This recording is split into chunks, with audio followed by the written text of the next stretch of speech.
अय्या यिनीहरूसँग गफ गर्नु त मिल्दैन नि यहाँ हेर्नुहोस् कति क्युट क्युट छ नि। वाउ यस्तो दामी।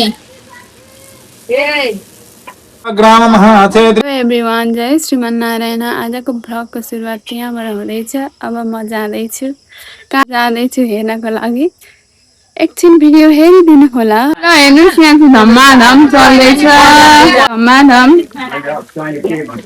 रोटी पाक्दैछ, यता सब्जी सुधार्ने कार्यक्रम, यता हामीलाई गौमाताहरू हुनुहुन्छ।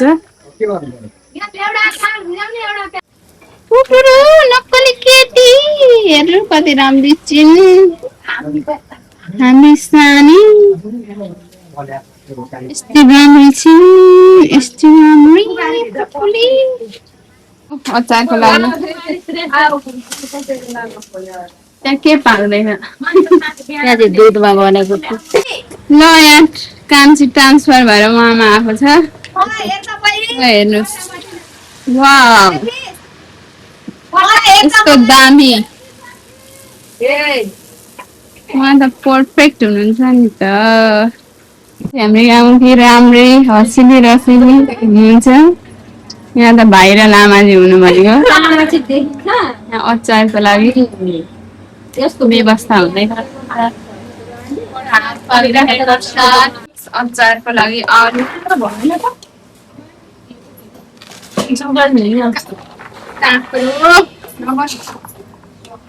काँक्रो गयो,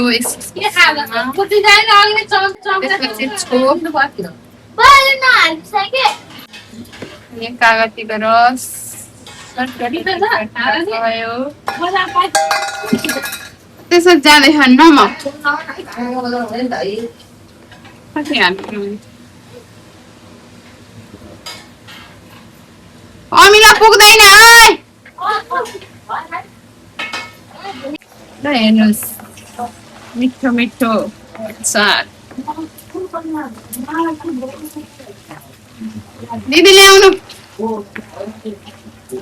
अब चाहिँ फाइनली रेडी भयो अचार भगवानलाई भोग लगाउनको लागि।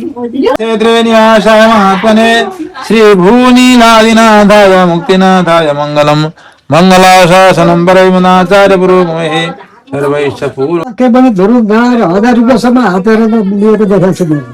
त्यस्तो जान्ने हुनुहुन्छ भने इन्द्र स्वर्गमा गएर चाहिँ अनि त्यहाँ इन्द्रसँग गफ गर्नु त मिल्दैन। इन्द्रसँग त उहाँ गएर उनीले स्वर्ग बचाउँछ। त्यता नजाने ठाउँमा भए चाहिँ म भनिदिन सक्छु। जाने ठाउँमा आजले सिपालु खालको अर्को भजन आयो भने त धक लागेर त्यसलाई फुर्ती गर्नै आउँदैन। त्यसलाई मृदङ्ग सिपालु खालको छ भने अर्को आयो भने त्यसलाई धक लागेर भन्नु सक्दैन। पण्डित पनि अर्को जान्ने पण्डित आयो भने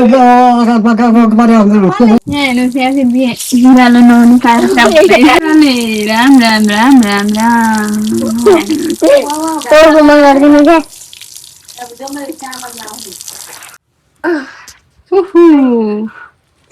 बिरालो नुहाई कार्यक्रम उसको नुहाइसक्यो। अब यसको पालो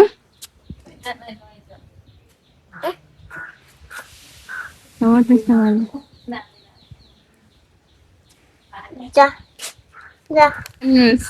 यिनीहरू नुहाएर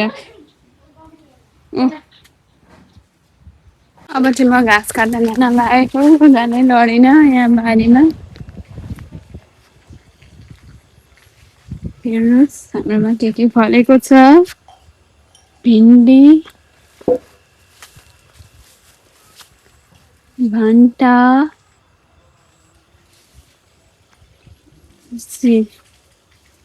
भिन्डी, यता फर्सी, उता लौका, यता कर्कलो, अनि यहाँ काट्छु म अब घाँस।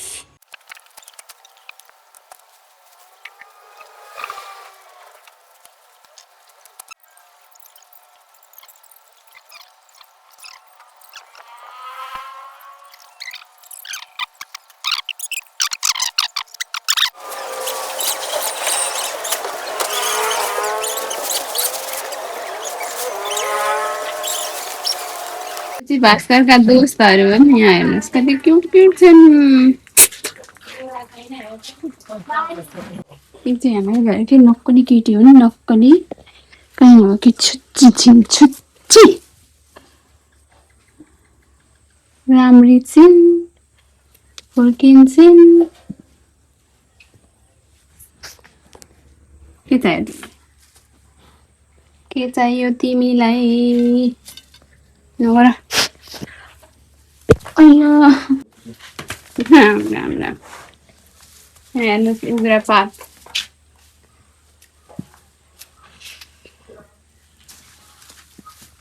गाई लिएर आएको